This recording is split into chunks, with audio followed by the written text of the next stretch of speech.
Ако вярваш, че пазарът само расте, това видео е за теб. Последните години ни научиха на едно. Купувай дъното и всичко ще е наред.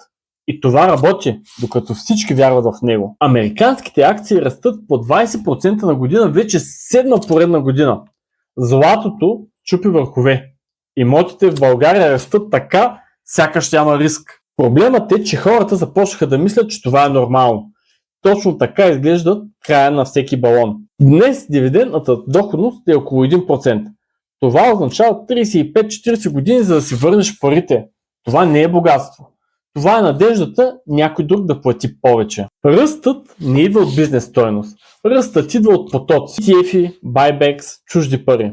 Пазарът е нееластичен. Когато много хора купуват, няма кой да продава. Затова $1 нови пари може да вдигне пазара с 5 до $8 капитализация. Ако потоците спрат, ефектът е в обратната посока. Виждали сме го и преди. Япония 80-те, САЩ около 2000-та. Не казвам, че идва срив. Казвам, че рискът за лоши реални доходности е висок. Как реагират умните инвеститори? Те не гонят 20% тази година. Те управляват риска, диверсифицират, хеджират и най-важното, не поемат перманентна загуба на капитал. Целта не е да си прав всяка година. Целта е да оцелееш и да натрупваш дългосрочно.